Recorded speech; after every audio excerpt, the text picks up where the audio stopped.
Faros.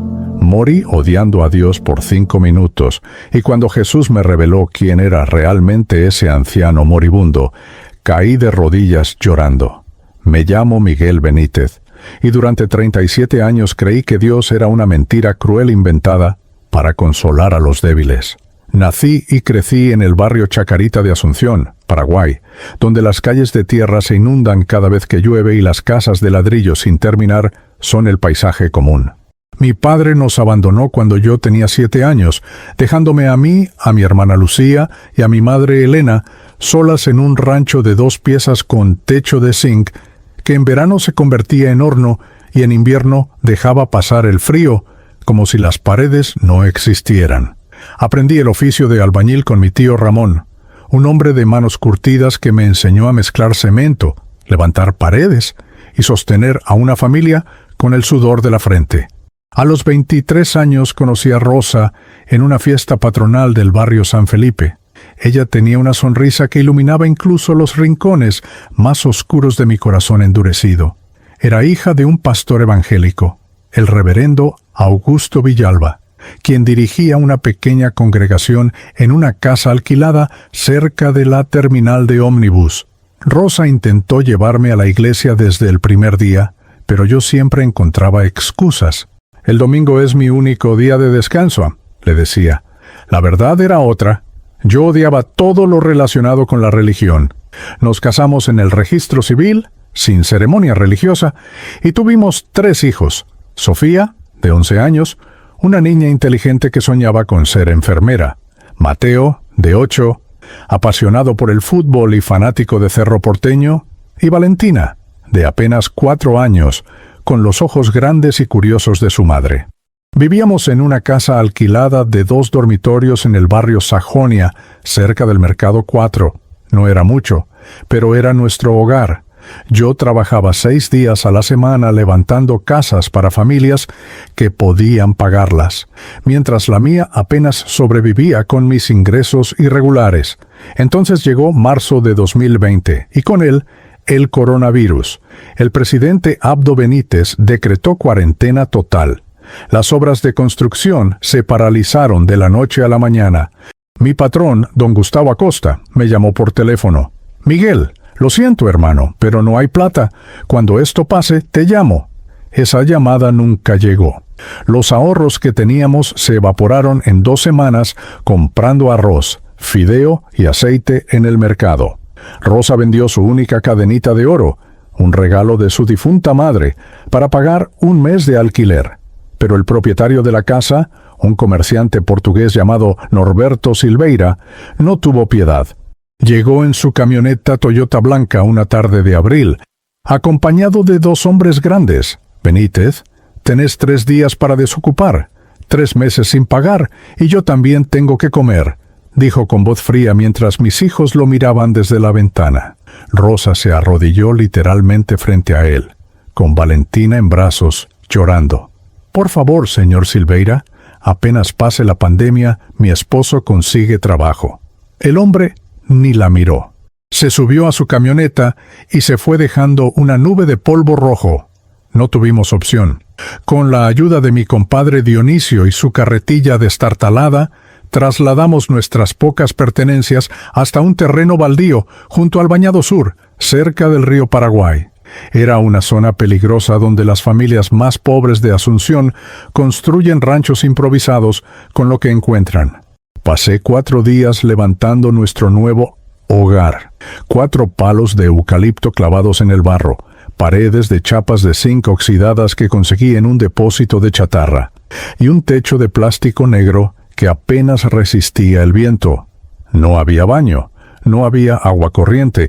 Teníamos que caminar 10 cuadras hasta una canilla comunitaria para llenar baldes. Rosa lloraba todas las noches, en silencio, dándome la espalda en el colchón delgado que compartíamos sobre el piso de tierra. Sofía dejó de sonreír. Mateo dejó de hablar del fútbol. Valentina preguntaba todos los días: «Papá, ¿cuándo volvemos a la casa de antes?». Yo no tenía respuesta. Solo tenía rabia. Una rabia oscura y ardiente que crecía en mi pecho como un tumor maligno. Y la rabia tenía un destinatario claro: Dios. Si existía, era un sádico que disfrutaba viendo sufrir a los inocentes. Yo recordaba la muerte de mi madre cuando tenía 19 años, Elena Benítez, una mujer que nunca le hizo mal a nadie, que rezaba el rosario todas las noches, que iba a misa cada domingo en la Catedral Metropolitana del Centro. Murió de cáncer de útero en el Hospital de Clínicas, después de 6 meses de agonía porque no había medicamentos ni tratamientos disponibles. La vi convertirse en un esqueleto vivo, gritando de dolor mientras los médicos se encogían de hombros. «No hay morfina, señora. Aguante nomás». Dios permitió eso. Dios la dejó morir como un perro en un hospital mugriento. Desde ese día, algo se quebró dentro de mí. Decidí que si Dios existía, no merecía mi respeto, mucho menos mi adoración. Rosa intentaba mantener la fe. Cada noche, mientras los mosquitos del bañado nos devoraban, ella reunía a los niños para orar. «Oh Señor Jesús, gracias por este día, por la comida que nos diste, por protegernos. Sabemos que tú tienes un plan para nosotros». Yo escuchaba desde afuera del rancho, fumando un cigarro barato marca Rodeo, comprado en una despensa del barrio, y sentía cómo la bilis subía por mi garganta. ¿Plan? ¿Qué plan era este? ¿Morir de hambre en un basurero junto al río? ¿Ver a mis hijos descalzos, sucios, mordidos por las vinchucas? Una noche explotó todo. Era mediados de junio, hacía frío, y Valentina temblaba con fiebre. Rosa me pidió que fuéramos al hospital. «No hay plata para remedios», le grité. «Entonces oremos», respondió ella con desesperación. Algo en mí se rompió. «Basta de rezar a un Dios que no existe, basta de mentiras. Tu Dios nos abandonó, Rosa». Abrí los ojos. Ella me miró con lágrimas cayéndole por las mejillas. «Miguel, Dios no nos abandonó. Nosotros nos alejamos de Él». Esa frase me enfureció aún más. ¿Nos alejamos? Yo nunca estuve cerca de ese fantasma, y si existe, es un cobarde que disfruta vernos sufrir. Los niños escucharon todo. Sofía abrazaba a Mateo, ambos llorando. Valentina tosía en el colchón. Rosa no dijo nada más, solo se arrodilló, juntó las manos y comenzó a orar en silencio. Yo salí del rancho dando un portazo a las chapas de zinc que servían de puerta. Caminé por el barro hasta la orilla del río Paraguay, donde el agua negra reflejaba las pocas luces de la ciudad al otro lado. Me senté en una piedra y lloré como no lloraba desde el funeral de mi madre. Lloré de impotencia, de vergüenza, de rabia contra el mundo, contra Dios, contra mí mismo. Desde nuestro refugio improvisado se podían escuchar las campanadas de la Catedral Metropolitana en el centro de Asunción. Cada domingo a las 10 de la mañana, las campanas repicaban llamando a los fieles. Para mí, ese sonido era como una burla. Allá estaban los ricos, los bien vestidos, entrando a un edificio hermoso para cantar canciones sobre un Dios de amor, mientras nosotros nos pudríamos en el barro. El contraste era insoportable. Mi ateísmo ya no era una simple incredulidad. Era un odio visceral hacia todo lo que representaba la fe, la esperanza, la idea de un ser supremo que todo lo puede, pero que elegía no hacer nada por los que más lo necesitaban. Llegó julio de 2020, y con él mi sentencia de muerte. Pero antes de contarles lo que sucedió, necesitan entender algo. Yo estaba completamente seguro de que cuando muriera, simplemente dejaría de existir. No habría cielo, no habría infierno, no habría juicio. Solo oscuridad eterna, silencio absoluto, el fin de la conciencia. Y honestamente, esa idea me consolaba. Después de una vida de sufrimiento, la nada sonaba como un descanso merecido. Nunca imaginé que estaba tan equivocado. Nunca imaginé que en apenas unos días mi vida cambiaría para siempre y conocería cara a cara a ese Dios que tanto odiaba. Los primeros síntomas llegaron una madrugada de mediados de julio. Me desperté empapado en sudor, temblando de frío a pesar del calor sofocante que hacía dentro del rancho de zinc. Pensé que era solo un resfriado común, de esos que agarrás cuando vivís en el barro y la humedad. Rosa me tocó la frente y pegó un grito. «Miguel, estás ardiendo». La fiebre era tan alta que sentía como si mi cerebro estuviera hirviendo dentro del cráneo. Me levanté tambaleándome, salí a vomitar afuera y ahí comenzó la tos. Una tos seca, violenta, que me partía el pecho en dos y no me dejaba respirar. Durante los siguientes 3 días intenté convencerme de que era solo gripe. Bebía tereré frío que Rosa me preparaba con hierbas medicinales que su madre le había enseñado. Burrito, mentai, capí y cati. Nada funcionaba. La fiebre no bajaba. La tos empeoraba cada hora. Y lo peor de todo era la sensación de que alguien me estaba apretando el pecho con una prensa hidráulica. Cada respiración era una batalla. Cada vez que inhalaba, sentía como si tuviera los pulmones llenos de cemento mojado. Rosa me suplicaba que fuéramos al hospital. Miguel, por favor, puede ser coronavirus. Dicen en la radio ABC que los síntomas son así: fiebre alta, tos seca, dificultad para respirar. Por favor, amor, vamos al INERAM. Yo me negaba rotundamente. Primero, porque no teníamos dinero ni para el pasaje de colectivo. Segundo, porque la vergüenza me carcomía. Imagínate presentarte en el Instituto Nacional de Enfermedades Respiratorias vestido con ropa sucia, con olor a bañado, descalzo. Los médicos te miran con asco. Las enfermeras te tratan como basura. Ya lo había vivido con mi madre. No iba a pasar por eso otra vez. Prefería morir en mi rancho que ser humillado en un hospital público. Para el 4.º día ya no podía levantarme del colchón. Sofía lloraba viéndome así. Mateo salía del rancho porque no soportaba verme toser hasta escupir sangre. Valentina, mi pequeña, se acurrucaba a mi lado, aunque Rosa intentaba alejarla. Nena, no te acerques a papá. Puede contagiarte. Pero Valentina era terca como su padre. Se quedaba ahí, acariciándome el pelo sudado, diciéndome: «Papá, no te muera, por favor, no te mueras». La tarde del 5.º día, algo inexplicable sucedió. A pesar de que apenas podía respirar, a pesar de que cada músculo de mi cuerpo dolía como si me hubieran golpeado con un palo, sentí un impulso repentino de salir. Era como una voz interior, no audible, pero tan clara como si alguien estuviera susurrándome al oído: «Levántate, sal, hay algo que debes hacer». Rosa había ido con los niños a buscar agua a la canilla comunitaria. Yo estaba solo. Me arrastré fuera del rancho, sosteniéndome de las chapas de zinc que quemaban bajo el sol del mediodía. El mundo giraba a mi alrededor. El cielo azul de Asunción parecía palpitar como si estuviera vivo. Caminé, o más bien me arrastré, por las callecitas de tierra del Bañado Sur.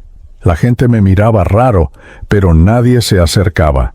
En plena pandemia, si veían a alguien tosiendo y tambaleándose, automáticamente pensaban: «¿Tiene COVID? ¡Aléjate!». Llegué hasta la avenida Costanera, esa calle que bordea el río Paraguay y que en tiempos normales está llena de familias paseando, vendedores de chipa, imbejú, jóvenes tomando tereré bajo los lapachos. Pero en julio de 2020 estaba desierta. Solo se escuchaba el viento entre los árboles y el sonido lejano de las sirenas de ambulancia. Y entonces lo vi. Tirado en la vereda, apoyado contra el tronco de un lapacho viejo, había un anciano. Vestía ropa raída, un pantalón de vestir gris completamente sucio y una camisa blanca que alguna vez fue blanca, pero ahora era del color del barro seco. Estaba descalzo, sus pies hinchados y llenos de llagas. Tenía el pelo blanco despeinado y una barba rala. Pero lo que me impactó fueron sus ojos. Ojos hundidos, vidriosos, pero que aún así brillaban con algo que no puedo describir. ¿Estaba claramente muriendo? Su respiración era un silbido agónico, peor que la mía. Me detuve. Cada fibra de mi ser me gritaba que siguiera caminando. Yo mismo estaba al borde de la muerte. ¿Qué podía hacer por otro moribundo? Además, si tenía COVID, acercarme era sentencia de muerte. Pero esa voz interior volvió, más fuerte, casi como una orden. ¡Ayúdalo! Me acerqué tambaleándome. «Señor, ¿está bien?». Pregunta estúpida. Obviamente no estaba bien. El anciano abrió los ojos con esfuerzo y me miró. Su voz era apenas un susurro. «Tengo frío, hijo». «Mucho frío». Era pleno invierno paraguayo, sí, pero no hacía tanto frío. El anciano estaba en las últimas etapas de hipotermia o fiebre. Su cuerpo ya no podía regular la temperatura. Miré alrededor. No había nadie. La costanera estaba completamente vacía. Este hombre iba a morir solo en esta vereda, y su cuerpo probablemente quedaría ahí hasta que algún vecino llamara a la policía al día siguiente. Algo en mi pecho se quebró. No sé si fue compasión, culpa o simplemente locura inducida por la fiebre, pero decidí actuar. A unos metros había un terreno baldío lleno de basura y escombros. Entre los desechos vi maderas viejas, probablemente restos de alguna construcción abandonada. También había plásticos grandes, de esos que usan para cubrir materiales en las obras. Mi cerebro de albañil activó automáticamente. Puedo construirle un refugio básico. Era una locura absoluta. Yo mismo apenas podía respirar. Cada movimiento me provocaba mareos. La tos me doblaba en dos, pero empecé a trabajar. Arrastré 3 tablas largas de madera podrida. Las apoyé contra el tronco del lapacho formando una especie de tienda de campaña triangular. Busqué más maderas para los costados. Mis manos sangraban porque las astillas se me clavaban, pero no sentía dolor.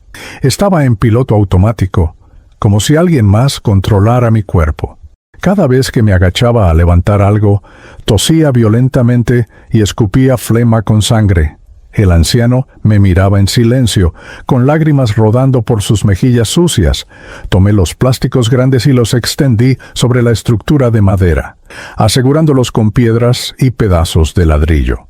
No era gran cosa, básicamente un refugio improvisado que cualquier niño podría hacer, pero al menos lo protegería del viento y del frío de la noche que se avecinaba.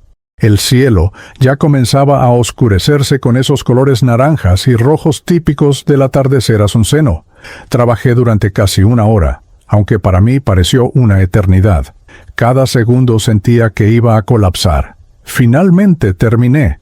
Ayudé al anciano a arrastrarse dentro del pequeño refugio. Lo recosté sobre unos cartones que encontré. Busqué más plásticos y se los puse encima como cobijas improvisadas. Él me agarró la mano con una fuerza sorprendente para alguien tan débil. Sus ojos, que minutos antes parecían apagados, ahora brillaban intensamente. Me miró directo al alma y dijo con voz clara, mucho más clara que antes: «Que Dios te bendiga, hijo.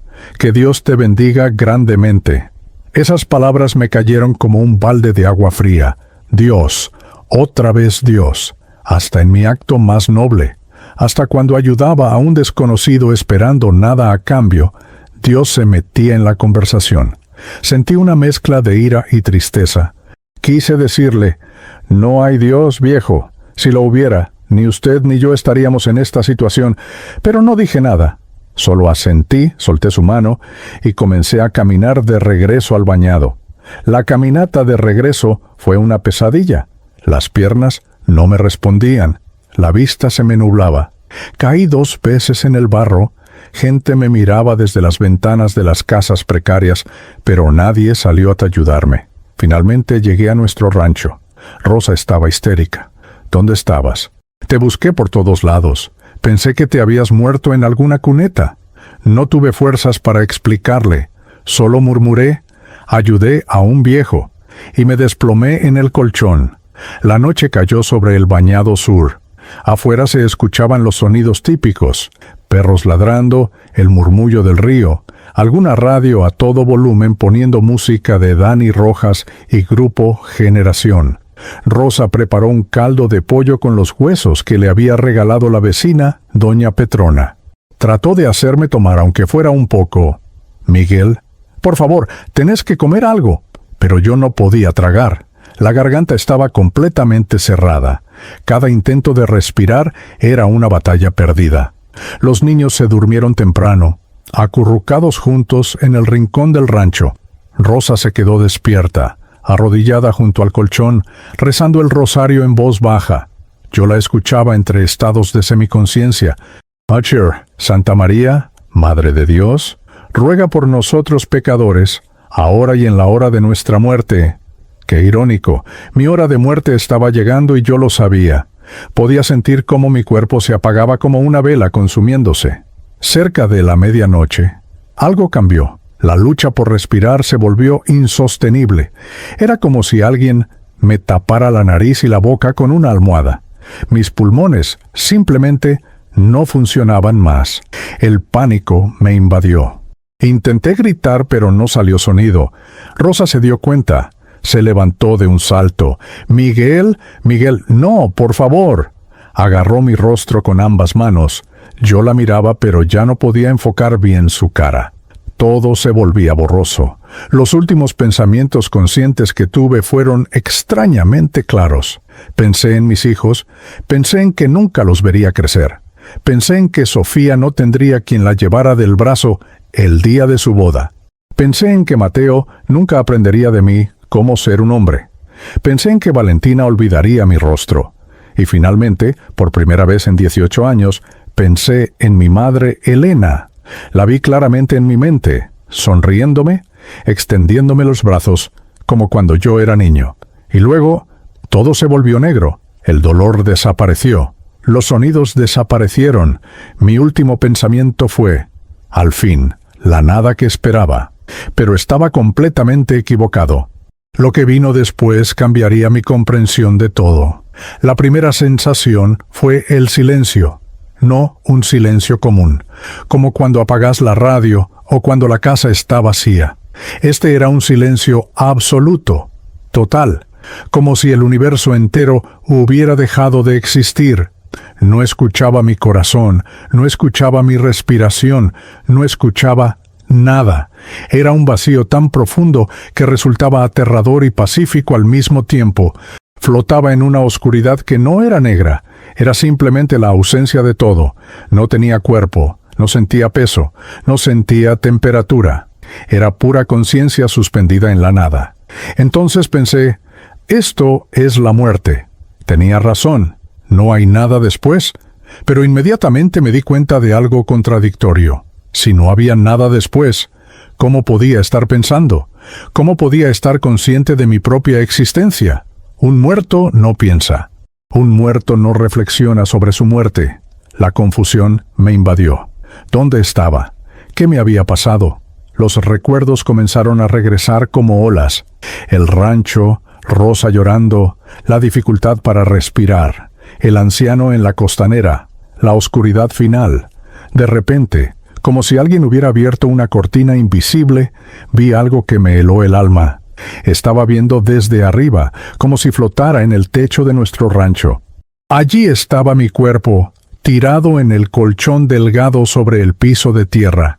Rosa estaba encima de mí, sacudiéndome desesperadamente, gritando mi nombre. «Miguel, Miguel, no me dejes. Por favor, Dios, no me lo quites». Sus lágrimas caían sobre mi rostro inmóvil, pálido, con los labios azulados. Sofía había despertado y estaba parada en la entrada del rancho, paralizada de terror, con las manos sobre la boca. Mateo lloraba abrazado a su hermana. Valentina seguía dormida, ajena a la tragedia que se desarrollaba. Intenté gritarles, «Estoy aquí, estoy vivo, no lloren», pero no salía sonido. Intenté tocar a Rosa, consolarla, pero mis manos, si es que aún tenía manos, atravesaban su cuerpo como si fuera humo. La desesperación me consumió. Vi cómo Sofía salía corriendo del rancho, descalza, gritando por la callecita de barro. «¡Auxilio! Mi papá se está muriendo. Por favor, alguien ayúdenos». Pero eran las 2 de la madrugada y el Bañado Sur dormía. Solo algunos perros comenzaron a ladrar por el escándalo. Entonces sentí un tirón, no físico, pero tan real como si alguien me jalara con una cuerda invisible. Comencé a alejarme del rancho, subiendo hacia arriba a una velocidad imposible. Vi el Bañado Sur completo desde arriba, un mar de ranchos precarios de zinc brillando bajo la luz de la luna, el río Paraguay serpenteando como una víbora oscura, las luces de Asunción parpadeando. A lo lejos, subí más alto, vi todo Paraguay como un mapa viviente. Subí más, vi la tierra entera, ese punto azul pálido flotando en la oscuridad del espacio, y luego algo apareció frente a mí. un túnel, pero no un túnel común. Era como si alguien hubiera rasgado el tejido mismo de la realidad y del otro lado hubiera luz pura. Una luz blanca, dorada, imposible de describir con palabras humanas. No lastimaba los ojos, al contrario, era cálida, acogedora, llena de un amor tan intenso que me hacía querer llorar. Esa luz me llamaba, no con palabras, sino con una atracción magnética imposible de resistir. Me dejé llevar. Atravesé el túnel a una velocidad que hacía parecer lenta la luz misma. A mi alrededor veía colores que no existen en la Tierra. Colores entre el azul y el verde, pero que no eran ni azul ni verde. Colores que no tienen nombre porque el ojo humano no está diseñado para verlos. Escuchaba música. Oh, esa música. Era como si 1000 coros cantaran al unísono, pero no eran voces humanas. Eran notas que penetraban directo al alma, que te llenaban de una alegría inexplicable, que te hacían sentir completo por primera vez en la vida. Y entonces salí del túnel. Lo que vi me dejó sin palabras, aunque técnicamente no podía hablar porque no tenía boca, pero entienden lo que quiero decir. Estaba en un lugar que solo puedo describir como el tercer cielo. No era el cielo azul que vemos todos los días. No eran nubes blancas y angelitos con arpas como en las pinturas baratas. Era un reino de una belleza tan abrumadora que si mi cerebro humano hubiera intentado procesarlo completo, habría explotado. Había prados de un verde esmeralda tan vibrante que dolía de pura perfección.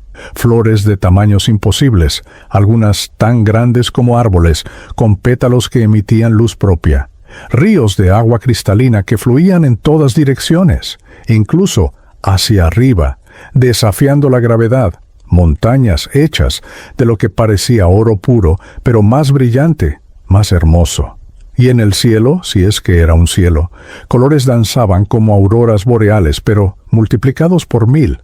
Era como si todos los atardeceres más hermosos que había visto en mi vida se hubieran combinado en uno solo, y aún así no lograran capturar ni 1% de esta belleza. Pero lo más impactante no era el paisaje, era la sensación. No había dolor, no había miedo, no había ansiedad. Toda la amargura que había cargado durante 37 años, todo el resentimiento, todo el odio, toda la tristeza, desapareció instantáneamente como hielo bajo el sol del mediodía. Me sentía liviano, me sentía completo, me sentía amado de una manera que nunca había experimentado. Un amor tan puro, tan incondicional, tan abrumador que me hizo entender que todo el amor humano que había conocido era solo una sombra pálida de este amor verdadero. Y entonces lo vi a él, caminando hacia mí por ese prado imposible. Supe inmediatamente quién era, aunque jamás lo había visto. Jesucristo, el mismo que yo había negado, maldecido, rechazado durante toda mi vida adulta, el mismo que yo había llamado mentira, fantasía, invención para débiles. Ahí estaba, caminando hacia mí con los brazos abiertos. Su apariencia era indescriptible. No era el Jesús rubio de ojos azules de las películas gringas. Tampoco era exactamente el Jesús moreno de las estampitas católicas. Era más. Su piel tenía un tono dorado, como si estuviera hecha de luz sólida. Sus ojos eran profundos, infinitos, conteniendo galaxias enteras dentro. Cuando me miraba, sentía que veía cada segundo de mi vida, cada pensamiento, cada pecado, cada momento de vergüenza. Pero en lugar de condenación, solo veía amor. Un amor tan grande que me hizo caer de rodillas, o lo que fuera que tenía en ese estado. Miguel dijo con una voz que resonó en todo mi ser. No hablaba español exactamente, pero yo entendía perfectamente cada palabra, como si fueran plantadas directamente en mi conciencia. Miguel Benítez de Asunción, Paraguay. Te he estado esperando. Intenté hablar, pero mi voz, o lo que fuera, salía entrecortada. Señor, yo no creía en ti. Te odié, te maldije. No merezco estar aquí. Jesús sonrió. Esa sonrisa irradiaba más luz que 1000 soles. Lo sé todos, hijo. Conozco cada pensamiento que tuviste. Conozco tu dolor, conozco tu amargura, Conozco la muerte de Elena, tu madre. Conozco tus luchas, y aún así, aquí estás. Me acerqué a él, o más bien, él se acercó a mí, y extendió sus manos. Vi las cicatrices, las marcas de los clavos en sus muñecas. Las heridas aún estaban allí, brillando con luz dorada. Sin pensarlo, comencé a llorar, lágrimas que no tenía cuerpo para producir, pero que igual fluían de alguna parte de mi esencia. Perdóname, Señor, perdóname por todo. Fui un necio, fui un ciego, fui un orgulloso. Jesús me tomó del rostro con ambas manos. Sus manos eran cálidas, reconfortantes, y en ese contacto sentí como si cada herida emocional que había acumulado en 37 años fuera sanada instantáneamente. Miguel, quiero mostrarte algo. Levantó una mano y el paisaje cambió. Ahora estábamos de pie frente a lo que parecía una pantalla gigante, pero no era una pantalla. Era como una ventana a la realidad misma. Vi imágenes de mi vida pasando, mi infancia en Chacarita, mi madre rezando el rosario, mis primeros trabajos como albañil, mi boda con Rosa, el nacimiento de mis hijos. Luego vi el rancho del Bañado Sur, las peleas con Rosa, mi amargura creciendo como cáncer. Entonces la imagen se detuvo. Vi la tarde anterior, cuando salí del rancho enfermo. Vi al anciano tirado en la costanera. Vi cómo me debatía internamente entre seguir caminando o ayudarlo. Vi cómo finalmente decidí construirle ese refugio miserable con maderas podridas. Jesús señaló la imagen y dijo algo que me destrozó y reconstruyó al mismo tiempo. Miguel, ¿reconoces a ese anciano? Miré la imagen. Era el viejo de la barba rala, los pies hinchados, los ojos vidriosos. Sí, Señor, es el hombre que ayudé. Jesús asintió. Ese anciano, Miguel, era yo. El mundo se detuvo. Mi mente no podía procesar esas palabras. ¿Qué dijiste?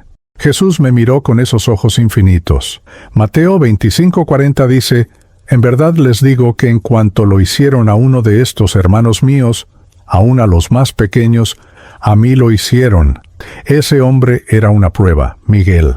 Una prueba que no sabías que estabas tomando. Estabas muriendo, lleno de odio hacia mí, convencido de que yo no existía. Y aún así, cuando viste a alguien sufriendo más que tú, pusiste tu vida en riesgo para ayudarlo. Ese acto de amor desinteresado, esa chispa de compasión que mostraste sin esperar nada a cambio, fue la llave que abrió las puertas del cielo para ti. Caí al piso, o lo que fuera ese suelo de luz. Sollozaba incontrolablemente, pero yo no lo hice por ti, ni siquiera creía en ti, lo hice porque simplemente sentí que debía hacerlo. Jesús se arrodilló a mi lado. Exactamente, hijo. Ahí está el verdadero amor, no el que espera recompensa, no el que busca reconocimiento, el que actúa simplemente porque es lo correcto.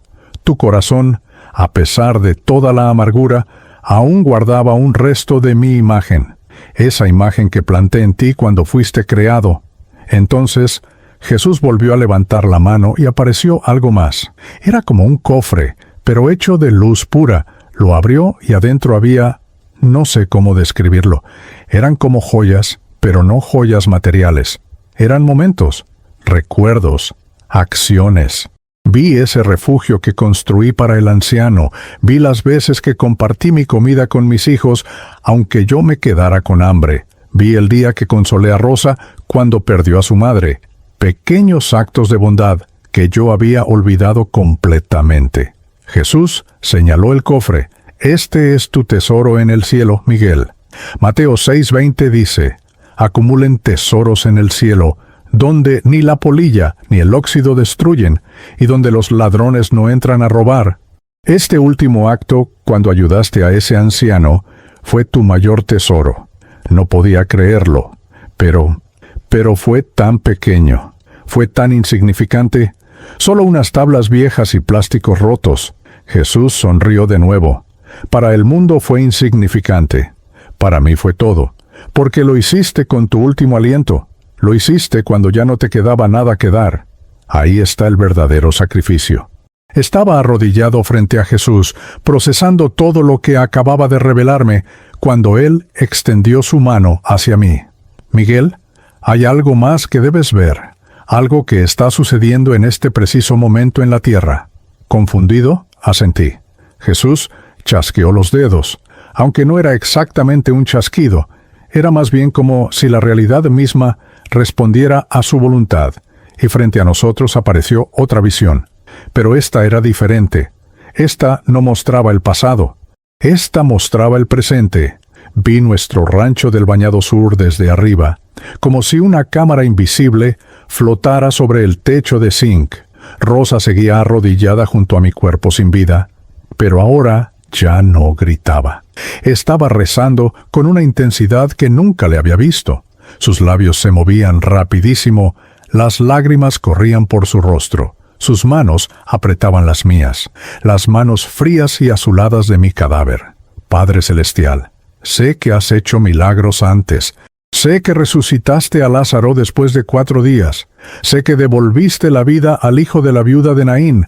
Sé que puedes devolverme a mi esposo. Te lo suplico, Señor, no por mí, sino por estos niños que necesitan a su padre. No permitas que crezcan sin él. Por favor, Dios, un milagro. Solo un milagro. Sofía había regresado corriendo al rancho. Estaba parada junto a la puerta improvisada de chapas, con Mateo abrazado a ella. Ambos lloraban en silencio, mirando la escena pero sin atreverse a acercarse. Valentina había despertado por el llanto y preguntaba con voz de sueño, «¿Qué pasa? ¿Por qué llora mami?» Nadie le respondía.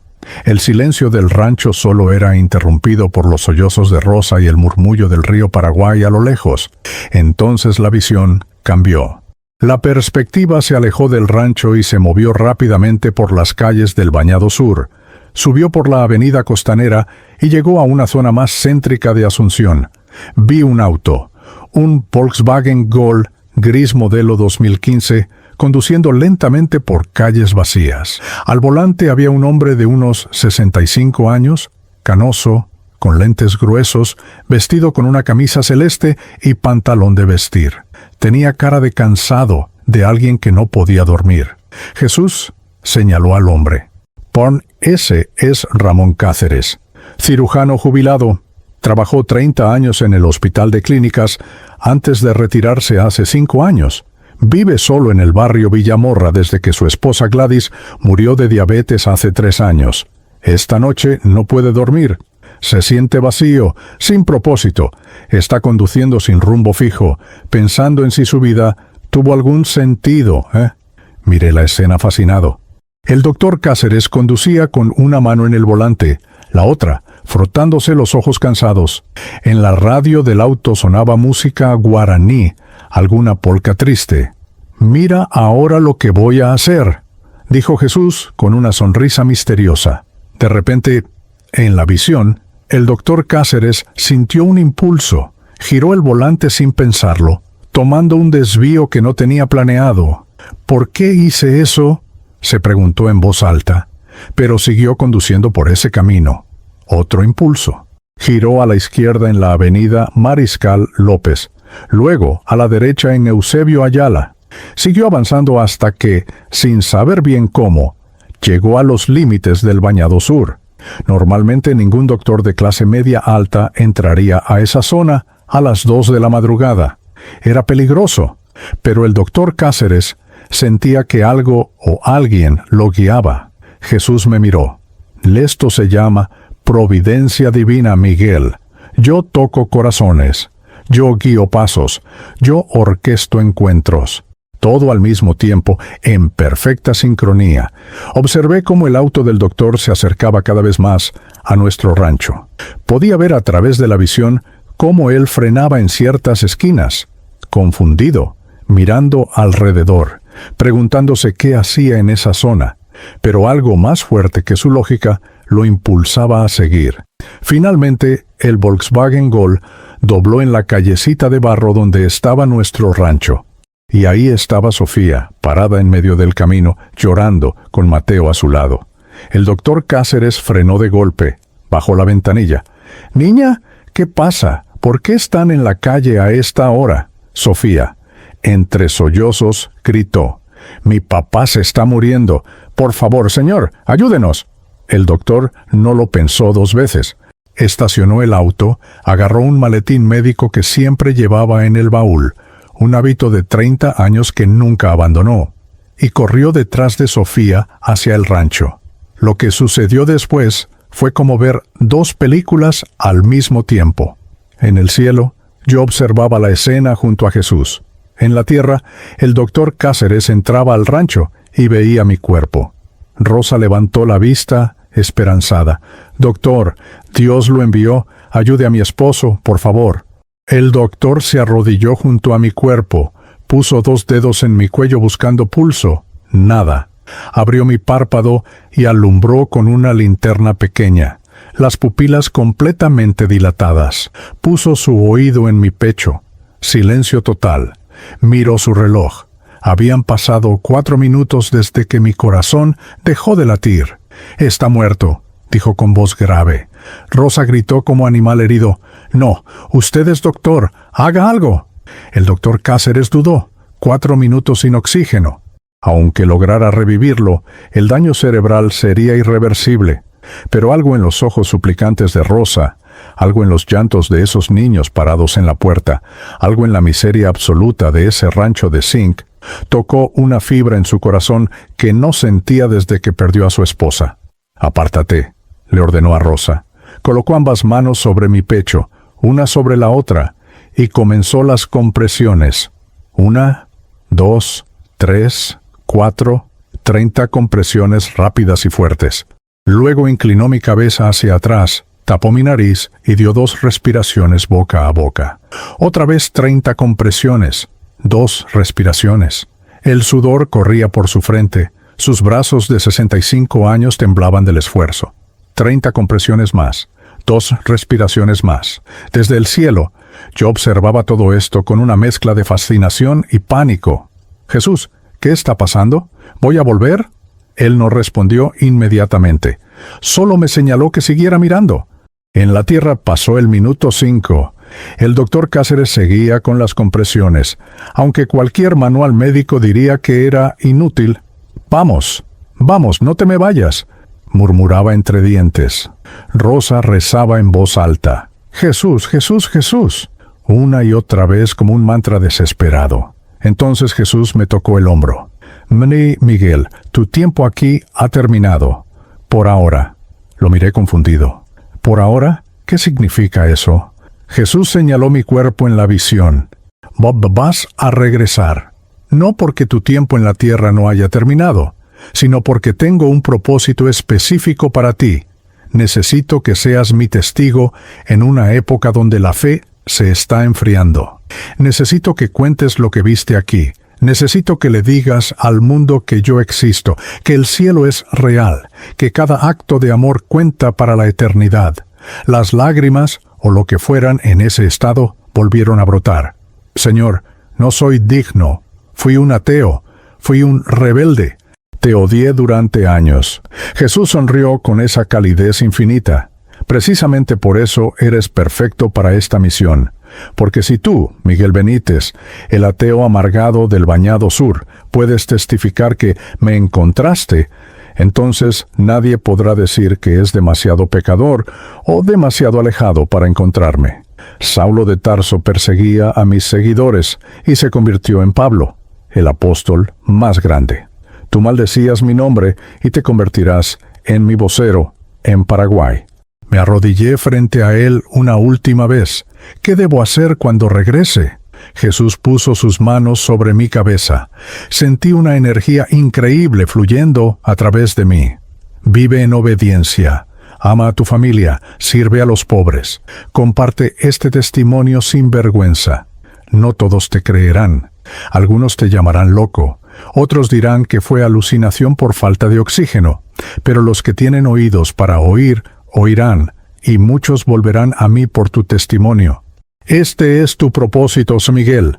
Esta es la razón por la que permitiste que pasaras por el valle de sombra de muerte. Miré hacia la visión terrenal. El doctor Cáceres había hecho las compresiones número 150.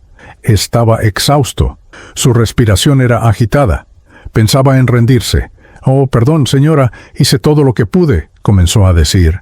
Pero Rosa lo interrumpió gritando. «Una vez más, Por favor, doctor, una vez más. El doctor Cáceres, con el último resto de energía que le quedaba, colocó las manos en mi pecho y dio 30 compresiones más con todas sus fuerzas. Y en ese momento, Jesús me empujó. No fue un empujón físico. Fue como si toda la realidad me jalara de regreso. Grité, «¡Espera! ¡No estoy listo! ¡Quiero quedarme aquí contigo!». Pero ya estaba siendo succionado de vuelta al túnel. Vi el rostro de Jesús alejándose, pero sus últimas palabras resonaron en todo mi ser. «Regresarás aquí algún día, Miguel, pero todavía no. Todavía tengo trabajo para ti en la tierra. Ve en paz, hijo mío, y recuerda, el reino de Dios no se compra con dinero ni con apariencias religiosas. Se gana con amor genuino. Lleva ese mensaje. El túnel me tragó. Los colores imposibles pasaban a mi alrededor a velocidad vertiginosa. La música celestial se alejaba, reemplazada por sonidos terrestres cada vez más fuertes.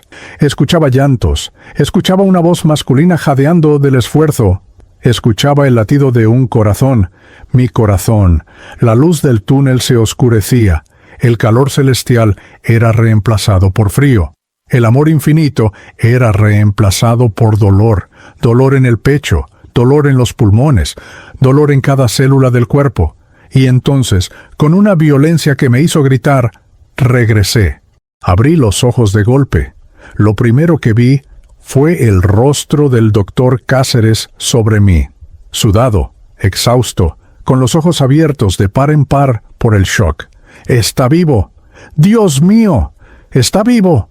Rosa se lanzó sobre mí, abrazándome, besándome la cara, llorando histéricamente. «Gracias, Dios. Gracias, Jesús.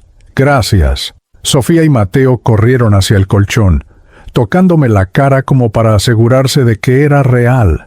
Valentina, todavía confundida, sonreía sin entender bien qué pasaba. Intenté hablar, pero mi garganta estaba destrozada. Finalmente, logré susurrar 3 palabras que cambiarían el curso de mi vida para siempre. Lo vi. Vi a Jesús. El doctor Cáceres se dejó caer sentado en el piso de tierra, temblando, no por el esfuerzo físico, sino por lo que acababa de presenciar.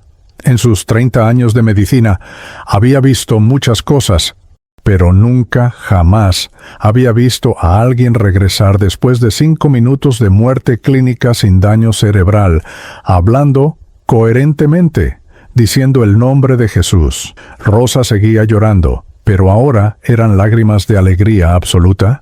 Los niños se acurrucaron junto a mí en el colchón. El doctor Cáceres, todavía procesando lo imposible, tomó mi pulso, normal, revisó mis ojos, pupilas reactivas, puso el estetoscopio en mi pecho, corazón latiendo fuerte y parejo. Era médicamente imposible, pero estaba sucediendo. Miró hacia el techo de zinc del rancho, como buscando respuestas en el cielo, y murmuró algo que lo escuché claramente. «Gladys, ¿fuiste tú quien me guió hasta aquí?». Cerré los ojos de nuevo, no por cansancio, sino porque necesitaba procesar todo. Había muerto, había estado en el cielo, había hablado con Jesucristo cara a cara, me habían dado una segunda oportunidad, y ahora tenía una misión que no podía ignorar, aunque quisiera. Debía contar mi historia, debía ser testigo, debía demostrar al mundo que el cielo es real, que Jesús existe, que ningún acto de amor pasa desapercibido ante los ojos de Dios. Los siguientes 3 días fueron los más extraños de mi vida. El doctor Cáceres insistió en quedarse en el rancho esa primera noche, monitoreando mis signos vitales cada hora con un reloj viejo que sacó de su bolsillo. Rosa no se separó de mi lado ni un segundo, sosteniéndome la mano como si temiera que si me soltaba, volvería a morir. Los niños dormían apretujados en el colchón junto a nosotros, incluso Sofía y Mateo, que normalmente reclamaban su espacio. Nadie quería estar lejos de mí. Era como si la familia entera hubiera experimentado un trauma colectivo y ahora necesitaran constante confirmación de que yo seguía vivo. Pero lo más sorprendente no fue que sobreviví, fue cómo sobreviví. El doctor Cáceres no podía explicarlo. A la mañana siguiente, cuando salió el sol sobre el Bañado Sur y los gallos del vecindario comenzaron a cantar, él me revisó completamente. Temperatura normal, presión arterial normal, saturación de oxígeno al 98%. Los pulmones que 24 horas antes estaban destruidos por el COVID-19 ahora respiraban como si nada hubiera pasado. ¡Ey! Esto es imposible, murmuraba el doctor una y otra vez, moviendo la cabeza incrédulo. He visto recuperaciones milagrosas, pero nunca algo así. Deberías estar en coma. Deberías tener daño cerebral severo. Deberías estar en terapia intensiva, conectado a un respirador. Y en cambio estás aquí, hablando, pensando con claridad, sin secuelas. Médicamente esto no tiene explicación. Yo sabía la explicación. Jesús me había sanado, no parcialmente, no gradualmente, completamente, instantáneamente. Al tercer día pude levantarme del colchón sin ayuda. Rosa lloraba viéndome caminar por el rancho. Es un milagro, Miguel, un milagro de Dios. Por primera vez en 18 años no discutí con ella sobre Dios. Por primera vez asentí. Sí, Rosa, es un milagro, y tengo que contarte todo lo que vi. Esa tarde, mientras los niños jugaban afuera y el sol de agosto calentaba las chapas de zinc del rancho, le conté a Rosa cada detalle de mi experiencia. El túnel de luz, el tercer cielo, los colores imposibles, la música celestial y, sobre todo, mi encuentro con Jesucristo. Le conté cómo Él me reveló que el anciano de la costanera era una prueba. Le conté sobre el tesoro en el cielo. Le conté sobre la misión que me había dado. Rosa lloraba tanto que tuve que parar varias veces para que se calmara. Siempre supe que Dios tenía un plan para ti, Miguel. Siempre lo supe. Recé durante años para que abrieras tu corazón. Y Él te escuchó. Él siempre escucha. Pero había algo que me atormentaba. El anciano, don Esteban, como Rosa me dijo que probablemente se llamaba, porque era un nombre común entre los viejos paraguayos. Necesitaba saber qué había pasado con él. Al cuarto día, aunque Rosa protestó diciendo que todavía debía descansar, caminé hasta la avenida Costanera. Mi corazón latía con fuerza mientras me acercaba al lapacho donde lo había dejado. Desde lejos vi el refugio improvisado que construí. Las maderas todavía estaban ahí, los plásticos todavía cubrían la estructura, pero algo estaba diferente. Me acerqué lentamente. Un olor me golpeó primero. No era el olor normal del bañado, era el olor inconfundible de la muerte. Levanté el plástico con mano temblorosa y lo vi. El anciano estaba ahí, exactamente donde lo dejé, pero su cuerpo ya estaba rígido. Había muerto, probablemente esa misma noche, quizás minutos después de que yo regresara tambaleante a mi rancho. Las moscas ya comenzaban su trabajo. Pero lo que me destrozó no fue verlo muerto, fue ver su rostro. Tenía una sonrisa pequeña pero clara en sus labios agrietados. Sus ojos cerrados parecían pacíficos, como si se hubiera dormido feliz. En su mano derecha, todavía apretada contra su pecho, había algo. Me acerqué más. Era una estampita vieja de la Virgen de Cacupé, patrona de Paraguay, tan gastada que apenas se veía la imagen. Este hombre había muerto solo, en la calle, abandonado por el mundo, pero había muerto en paz, protegido por ese refugio que construí, con esa estampita contra su corazón, con una sonrisa en el rostro. Caí de rodillas en el barro de la costanera y lloré. No de tristeza, aunque sí sentía tristeza por su muerte. Lloré porque entendí completamente lo que Jesús me había mostrado. Lo que hiciste por el más pequeño de mis hermanos, por mí lo hiciste. Ese anciano sin nombre, ese don Esteban que nadie conocía, que murió sin familia que lo llorara, sin casa que lo albergara, sin dinero que lo enterrara. Ese hombre era Jesús disfrazado. Y yo, sin saberlo, sin creerlo, movido solo por compasión pura, había servido a Cristo directamente. Llamé a la policía desde un teléfono público cercano. Vinieron 2 oficiales aburridos que tomaron nota rutinaria. Otro indigente muerto. Pasa todo el tiempo. Querían llevarlo al depósito del cementerio municipal donde entierran a los NN en fosas comunes. Pero yo no lo permití. Yo pago su entierro.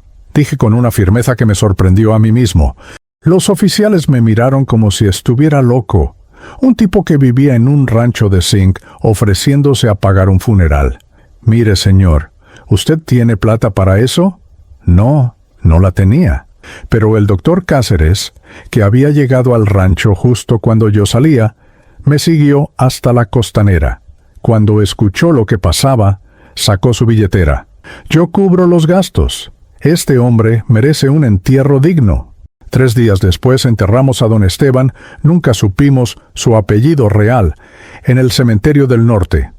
Éramos 5 personas, yo, Rosa, el doctor Cáceres, el padre Gilberto de la parroquia San Roque, que aceptó hacer la ceremonia gratis, y doña Petrona, nuestra vecina del bañado que se enteró y quiso acompañarnos. Fue un funeral simple, una cajón de madera barato, una cruz de palo. Pero el padre Gilberto habló palabras hermosas. Este hermano que partió nos recuerda que ante los ojos de Dios no hay grandes ni pequeños. Todos somos sus hijos amados. Yo agregué algo al final, con voz quebrada. Este hombre fue un ángel que Dios puso en mi camino. Su muerte tiene significado. Su vida tuvo propósito. Y yo voy a asegurarme de que el mundo lo sepa. Esa promesa cambió todo. Comencé a compartir mi testimonio.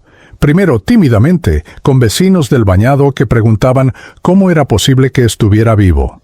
La noticia de mi resurrección se había corrido como pólvora por todo el bañado sur. El albañil ateo, que murió y revivió. La gente tocaba la puerta de nuestro rancho a todas horas. «Don Miguel, ¿es verdad que vio el cielo? Don Miguel». Jesús realmente le habló. Al principio me sentía incómodo, avergonzado incluso. ¿Quién era yo para hablar de Dios? Pero entonces recordaba las palabras de Jesús. «Sé mi testigo». Rosa sugirió hacer una reunión el domingo por la tarde en el terrenito frente a nuestro rancho. «Invita a quien quiera venir». Vinieron 15 personas, familias del bañado, curiosos, algunos evangélicos de la iglesia de mi suegro, algunos católicos del barrio. Me paré frente a ellos, con las piernas temblorosas, y conté mi historia completa. No edité nada.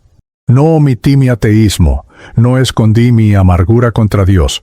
Les conté cómo maldecía el nombre de Cristo, cómo me burlaba de la fe de Rosa, cómo vivía lleno de odio. Y luego les conté cómo Jesús me recibió con los brazos abiertos de todas formas. Cuando terminé, había un silencio absoluto. Luego, doña Digna, una señora de 70 años que vendía empanadas en la esquina, comenzó a llorar. «Don Miguel, yo también estoy llena de amargura. Mi hijo murió el año pasado en un accidente de moto, y yo le he estado reclamando a Dios porque se lo llevó, pero usted me hizo ver que quizás Dios tiene planes que no entendemos». Otros comenzaron a compartir sus propias luchas. Don Aparicio, un mecánico desempleado, confesó que también era ateo. «Pero si usted, don Miguel, que era más duro que yo, pudo encontrar a Dios, entonces quizás yo también puedo». Esas reuniones crecieron. El segundo domingo vinieron 30 personas, el tercero 50. Para septiembre teníamos más de 100 personas reunidas cada domingo en ese terrenito del bañado. No era una iglesia formal, no había predicador oficial, solo yo, Miguel Benítez, exalbañil, exateo, contando una y otra vez mi testimonio, y las vidas comenzaban a cambiar. Vi matrimonios reconciliarse, vi alcohólicos dejar la botella. Vi jóvenes que estaban considerando unirse a pandillas, decidir seguir otro camino. Vi a mi propia familia restaurarse. Rosa era otra mujer. La angustia constante que cargaba en los hombros había desaparecido. Sonreía genuinamente por primera vez en años. Miguel, es como si me hubiera casado con un hombre diferente, ¿no? Es como si el hombre con el que me casé hace 15 años finalmente hubiera despertado. Los niños también cambiaron. Sofía volvió a soñar con ser enfermera. Mateo volvió a jugar fútbol con sus amigos. Valentina ya no preguntaba cuándo volveríamos a la casa de antes. Ella decía: «Papi, me gusta esta casa porque aquí Dios vive con nosotros». Pero la conversión más impactante fue la del doctor Ramón Cáceres. Ese hombre que Dios usó para devolverme a la vida se convirtió en mi primer discípulo verdadero. Me visitaba casi a diario. Traía comida, medicinas, ropa para los niños. Pero más que eso, traía preguntas. Miguel, yo fui agnóstico toda mi vida. Estudié ciencia. Creí solo en lo que podía ver, medir, comprobar. Pero lo que presencié esa noche en tu rancho desafía toda lógica médica. Estuviste clínicamente muerto 5 minutos. Tu cerebro estuvo sin oxígeno. Deberías ser un vegetal, y sin embargo aquí estás, más lúcido que yo. Necesito entender. Necesito saber si lo que tú experimentaste es real. Le presté mi Biblia, o más bien, la Biblia que Rosa guardaba envuelta en plástico para protegerla de la humedad. Era una versión Reina Valera vieja, con las páginas amarillentas y algunas anotaciones de su difunta madre. El doctor se la llevó a su casa en Villamorra. Una semana después, regresó con los ojos rojos, como si hubiera estado llorando. Miguel, leí el Evangelio de Juan completo, y algo en mí se quebró cuando llegué al capítulo 11, la resurrección de Lázaro. Jesús le dijo a Marta, «Yo soy la resurrección y la vida. El que cree en mí, aunque muera, vivirá». Eso sos vos, Miguel. Vos sos un Lázaro moderno, y yo fui el instrumento que Dios usó para devolverte. Todo este tiempo pensé que era coincidencia que manejara por el bañado esa noche, pero no hay coincidencias, solo providencia divina. Ese domingo, el doctor Cáceres se paró frente a las 100 personas reunidas en el terrenito y públicamente declaró, «Mi nombre es Ramón Cáceres. Fui médico durante 30 años. Confié solo en la ciencia toda mi vida, pero hace un mes presencié un milagro que la ciencia no puede explicar, y hoy declaro que Jesucristo es real, que el cielo es real, que los milagros son reales, y entrego mi vida a Él». La gente aplaudió y lloró. Algunos evangélicos gritaban «Aleluya». Algunos católicos hacían la señal de la cruz, pero todos, absolutamente todos, sentían la presencia palpable de algo sagrado en ese momento. Para octubre de 2020, mientras Paraguay todavía luchaba contra la pandemia, mientras la economía estaba destruida, mientras las familias sufrían, en un rincón olvidado del Bañado Sur, algo extraordinario estaba sucediendo. Un movimiento estaba naciendo. No tenía nombre oficial, no tenía estructura religiosa, no tenía edificio ni presupuesto, solo tenía testimonios, solo tenía fe, solo tenía amor genuino. Yo seguía viviendo en ese rancho de zinc, seguía sin trabajo fijo, seguíamos siendo pobres, pero éramos una pobreza diferente. Era una pobreza llena de esperanza, una pobreza que sabía que este mundo no es el final, una pobreza que guardaba tesoros en el cielo. El doctor Cáceres consiguió trabajo para mí en una constructora de un amigo suyo. No pagaban mucho, pero era honesto y me permitía sostener a mi familia.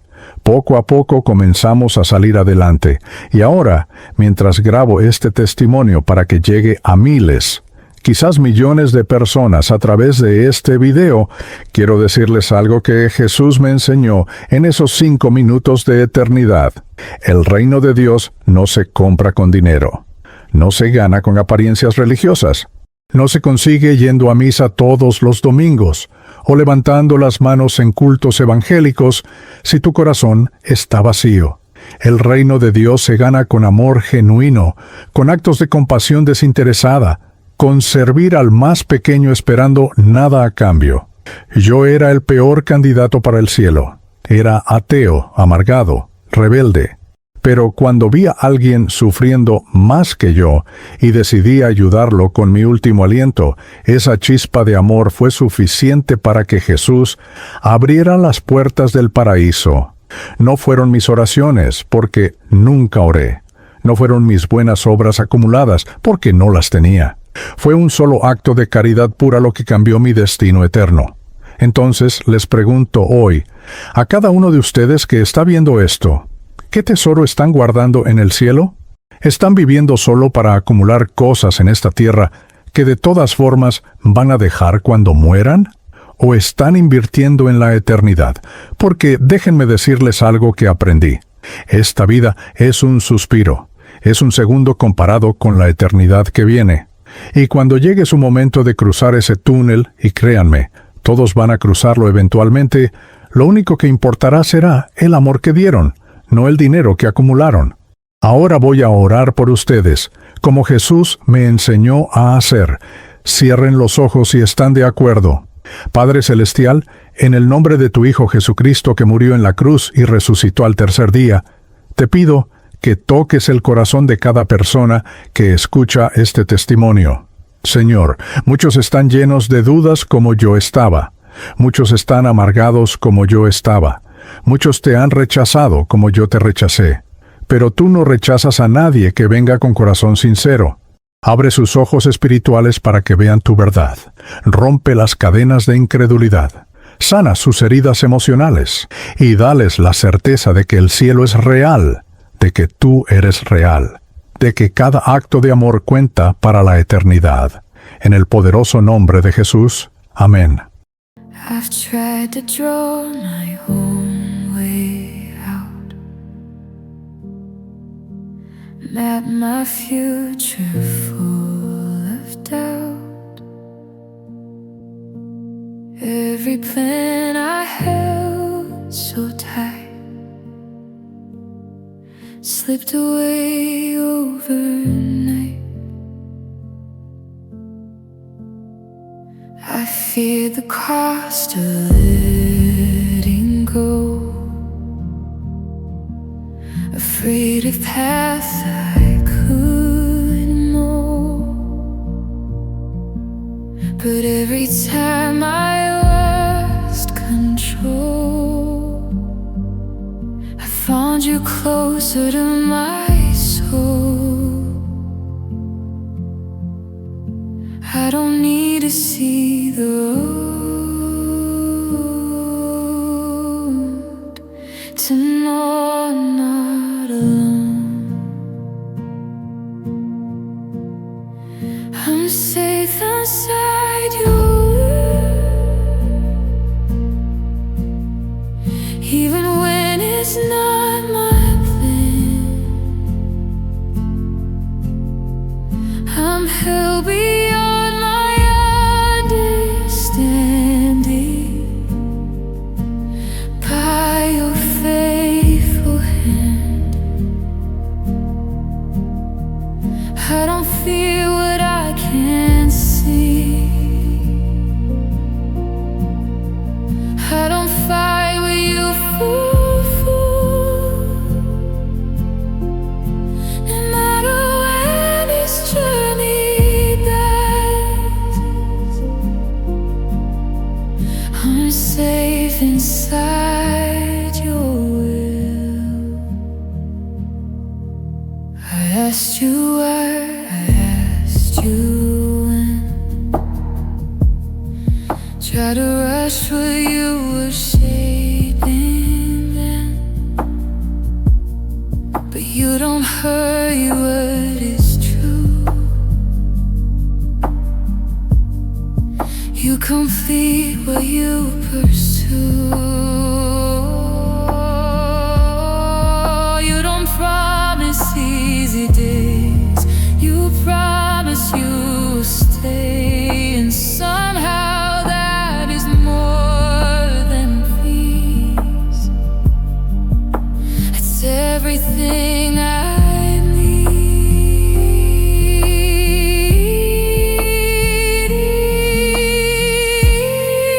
I don't choose my steps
yours now. Your presence is my joy. I release my need to see. I release my need to prove. I don't walk back the other side.